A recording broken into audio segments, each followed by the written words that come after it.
High above the earth, where the hum of jet engines drowns out the world below, a private jet soared toward South Africa in 2019. The passengers aboard were no ordinary travelers.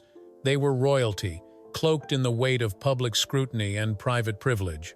Among them was Meghan Markle, Duchess of Sussex, alongside her husband Prince Harry and their infant son Archie. To the world, they were a picture-perfect family, navigating the complexities of modern monarchy with grace. But within the confines of that aircraft, a different story unfolded that would ripple through whispered conversations, fuel speculation, and cast a shadow over the carefully curated image of a duchess. The flight attendants, seasoned professionals trained to observe without judgment, saw something that day that left them unsettled. It wasn't the turbulence of the skies or the pressure of serving high-profile passengers that lingered in their minds. It was the way Meghan interacted or didn't with her own child. According to one senior British Airways attendant, a veteran of countless international flights, Meghan's demeanor toward baby Archie was not just distant but strikingly detached. Throughout the journey, she barely touched him, even as he cried or fussed. The nannies and staff handled every need, while Meghan remained aloof, her attention elsewhere. This wasn't the exhaustion of a new mother or the overwhelm of royal duties. It was, as the attendant described, like watching someone sit beside a child they had no emotional connection to. The observation was so jarring that it kept some of the crew awake at night, replaying the scene in their minds.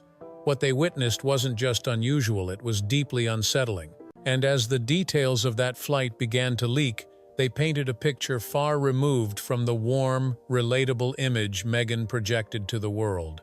The South Africa flight wasn't an isolated incident. According to the crew, Meghan's behavior shifted dramatically depending on who was watching. When Prince Harry was present, she was the epitome of charm-warm, engaging, even effusive. Her smile lit up the cabin, and her words to the staff were polite, almost performative in their kindness. But the moment Harry stepped away, the warmth vanished. The crew described a transformation so stark it felt rehearsed, like a switch being flipped. Meghan became cold, dismissive, and treated the staff as if they were invisible, their presence a mere inconvenience. This duality wasn't just a quirk, it was a pattern. The flight attendants, bound by strict confidentiality, couldn't speak publicly without risking their careers. Yet in private, they shared their unease. One described Meghan as an ice queen in Harry's absence, her demeanor so calculated it sent chills down the spine. Another noted how she seemed to reserve her warmth for moments when it could be seen, as if her kindness was a costume donned for an audience. This behavior wasn't new. Long before Meghan became a duchess, airline crews from her days as an actress on Suits had their own stories. Flight attendants from American Airlines and other carriers recalled a passenger who demanded upgrades without paying, ignored safety protocols, and treated staff with a haughty indifference. These accounts, shared quietly among industry insiders, painted a portrait of entitlement that predated her royal status. The South Africa flight, then, wasn't an anomaly but a culmination, a moment where whispers from her past collided with the scrutiny of her present. The stories didn't stop at the skies. Dan Wooten, a journalist known for his royal scoops, began collecting accounts from airline insiders, hotel staff, and former aides. What emerged was a consistent narrative.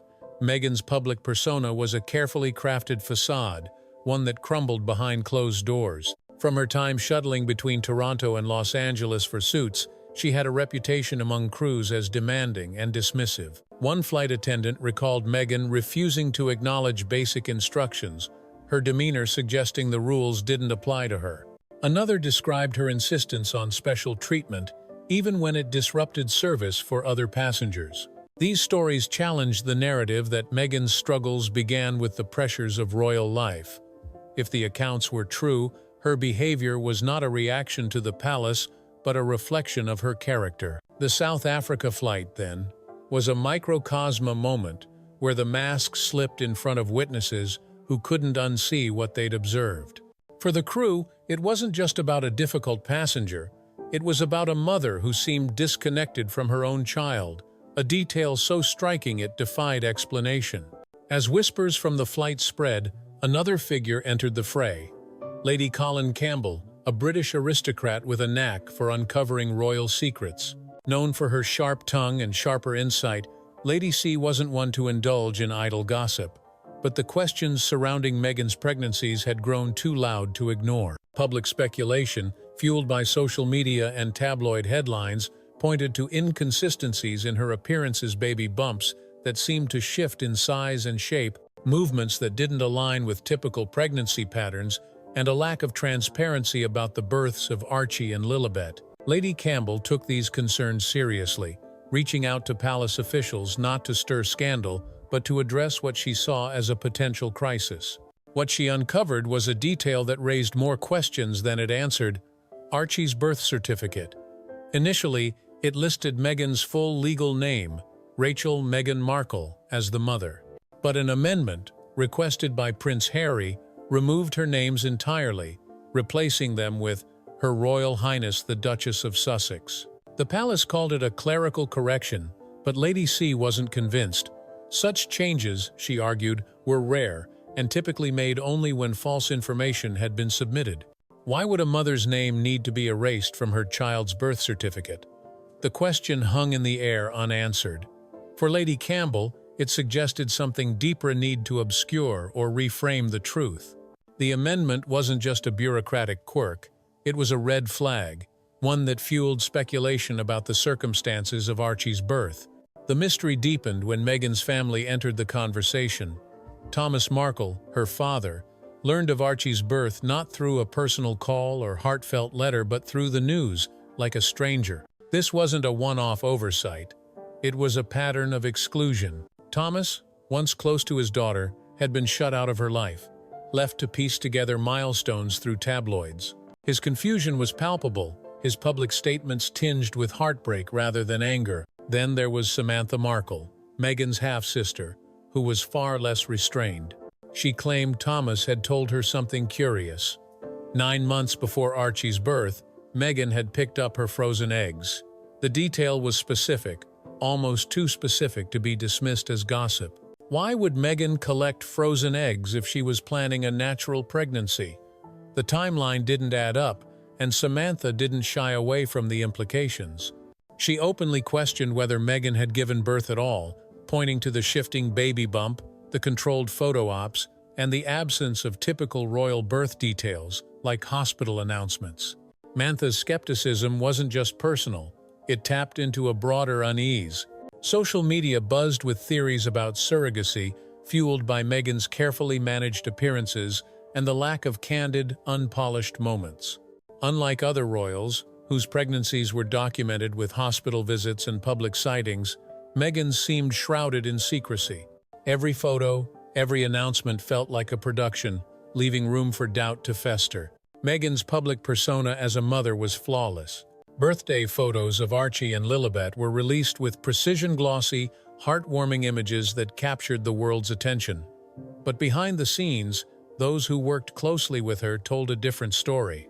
Staff described moments of maternal warmth that felt staged, as if Meghan were performing for an invisible camera. She'd pick up her child, smile for the perfect shot, then hand them off to a nanny, her attention shifting elsewhere. This wasn't the organic chaos of parenthood but a calculated display.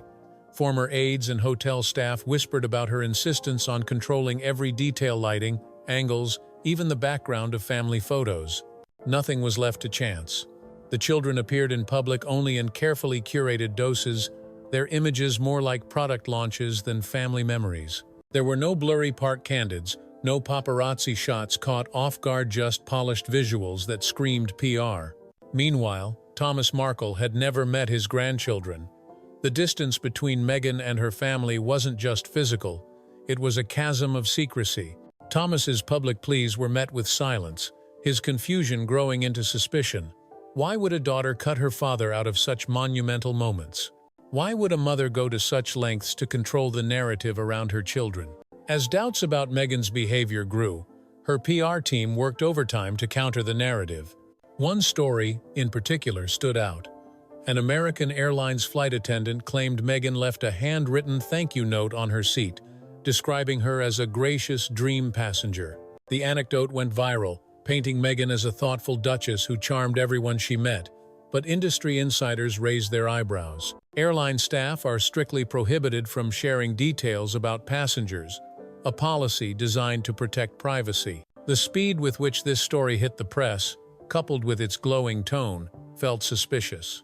Dan Wooten called it what it was, a stunt. The note, the attendant's praise, it all seemed too convenient, too perfectly timed to drown out the growing chorus of negative accounts. Real flight crews, bound by confidentiality, couldn't share their stories without risking their jobs. Meghan, it seemed, was leveraging their silence to her advantage, crafting a narrative of elegance and kindness, while those who'd witnessed her true demeanor were forced to stay quiet. The questions surrounding Meghan's pregnancies weren't just personal, they carried constitutional weight. Registering a child in the royal line of succession is no small matter. It involves meticulous documentation, legal oversight, and institutional scrutiny. If Meghan had used a surrogate, as some speculated, but failed to disclose it, the implications could be seismic. Such a revelation wouldn't just be a scandal. It could challenge the legitimacy of Archie and Lilibet's place in the monarchy. Lady Campbell's inquiries hinted at this possibility. The palace's silence on the matter was telling, not a defense of Meghan, nor a dismissal of the rumors, but a strategic refusal to engage. This wasn't the usual royal stonewalling. It was a calculated choice, as if addressing the issue would open a Pandora's box. The lack of transparency only fueled speculation, turning whispers into full-blown theories about what the palace might be hiding. Taken together, the stories from the South Africa flight to the birth certificate amendment, from Thomas's heartbreak to Samantha's accusations, painted a troubling picture. Meghan's life seemed less like a family saga and more like a meticulously staged performance. Every public appearance, every photo, every statement was crafted to perfection, leaving no room for authenticity. The children, the pregnancies, the family moments, all were presented with a precision that felt more corporate than human. Yet, behind the scenes, the cracks were impossible to ignore. The flight attendants who witnessed her detachment, the staff who endured her coldness, the family members left in the dark, all told a story of a woman more concerned with image than reality. Meghan's brand was built on empathy and empowerment, but those closest to her painted a different portrait, one of calculation, control, and a willingness to silence those who threatened her narrative. The palace's refusal to address the rumors allowed them to grow unchecked. Every unanswered question became a conspiracy, every vague denial a spark for more speculation. Meghan, for her part, doubled down on the PR campaign, releasing curated images and demanding privacy while orchestrating public moments. The contradiction was glaring. A woman who claimed to crave normalcy but lived in a world of hyper-controlled optics. The real victims, though, were those bound by silence. The flight crews, the hotel staff, the former aides, they couldn't speak without risking their livelihoods. Their stories, shared in hushed tones, carried the weight of truth, but lacked the platform to be heard. Meghan's strategic use of their silence allowed her to maintain her image, even as the whispers grew louder. At the heart of this saga lies a simple question: who is Meghan Markle? To the world, she's a modern duchess, a symbol of change in a staid institution. But to those who've seen her behind closed doors, she's something else: a chameleon whose warmth depends on the audience, a strategist whose every move is calculated. The South Africa flight, the birth certificate amendment, the family estrangement all point to a woman who prioritizes image over authenticity, control over connection. The truth, as always, is elusive, but the stories, the patterns, the silences, they tell a tale that can't be ignored. Meghan's journey from actress to duchess was meant to be a fairy tale, but the cracks in the narrative suggest something darker.